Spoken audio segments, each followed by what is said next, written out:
How's it going, everybody? It's Michael from the LoftusParty.com. I hope you're doing well. Thanks for checking out the channel. Subscribe. We got to talk about Hunter. Yeah, Joe Biden's kid. That Hunter. And this crazy world record people are trying to set for covering up for him and sweeping his problems under the rug. At some point, we got to run out of rug, right? Because he's got a lot of problems. Everybody wants to talk about his brave battle against addiction. Hold up, I'm still stuck on the path of destruction this dude has left for the past couple of decades. And possibly the corruption too. But oh no, he's got a new book out. That's what we got to talk about, his new book. It's called Beautiful Things.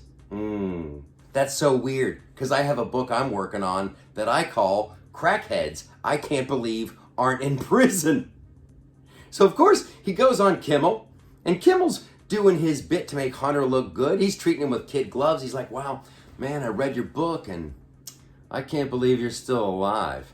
That's so crazy, because my question would have been like, I read your book, how are you not in jail? The path of destruction and behavior that everyone is covered up for goes way back, way back. Hunter parties his way through college, then somehow in 2006 finds himself on the board of Amtrak. I wonder if his dad had anything to do with that. What does this guy know about trains? I mean, he certainly knows a lot about doing rails. I'm sorry, it was right there. I had to do it. Then in 2013, old Joe pulls some strings, and Hunter gets himself a special gig with the Navy Reserve. I didn't even know this existed. There are gigs with the Navy Reserve. You don't need military background. You can just be a civilian. You fill out a form and skadoosh, all of a sudden, you're an officer. Hunter lasted 1 month before he tested positive for cocaine. Yeah, he's like, you know what, I think somebody might have put some cocaine in a cigarette and then gave me the cigarette. I think that's what happened. Because that happens all the time. You know, coke dealers will do that. They'll just start packing cocaine into cigarettes and just throwing them out like the Easter Bunny, throwing out Easter candy. But no one said a word. Everyone looked the other way. Everybody covered it up.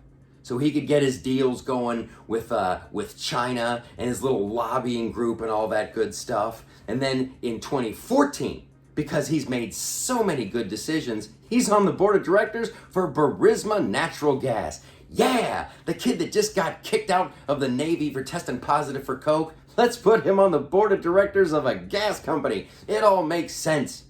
Then in 2016, he turns in a rental car. He leaves it miles away from where he rented it, middle of nowhere. Inside are a couple of badges, his ID, and a crack pipe. And everyone looks the other way. The media doesn't report it. The cops say, no problem, get out of here, kid. And the rental car company, they were cool with it too. And that one really pisses me off, because I can't even turn in a rental car without filling up the gas tank all the way. You turn in a rental car with 3/4 of a tank, you're looking at like a $700 fine, jail time, and your credit will never be the same. But not Hunter. The world's pulling for this guy. He's making great choices. He goes on to start banging strippers, doing more drugs, having kids with the strippers, sleeping with his brother's wife. It's just a mountain of good decision after good decision. Until finally, in 2019, he's like, oh, I gotta get this laptop fixed. Of all the problems in his life, I don't think the laptop was at the very, very top of the list, right? You might want to look in the mirror first, but not Hunter. He's like, yeah, the battery's not right on this one. I got to turn that in. He has no memory of doing it, but the laptop has got secrets galore, emails, payoffs, all this stuff. But what happens to Hunter? Anything? No, because everyone teams up. Big tech won't let anybody report about the story. Twitter's like, no, you don't, New York Post. You won't be talking about it. Everybody covers for Hunter. The FBI's had that laptop since 2018. They've been looking into it, but they're dragging their feet. They got a cover for Hunter, and now we're supposed to talk about his brave battle with addiction and his new book, Beautiful Things? Please. Let's talk about witnesses like Tony Boblinsky to your corruption. Let's talk about text messages. Let's talk about laptops. Let's talk about evidence. Let's talk about payoffs. Let's talk about who the big guy was. I'm sorry, kid. If you beat crack, good for you. But you also need to face the consequences of your actions. So yeah, we need to talk about Hunter. The guy that Joe Biden says is the smartest guy I know. Well, he must have something figured out. He's got the world covering for him.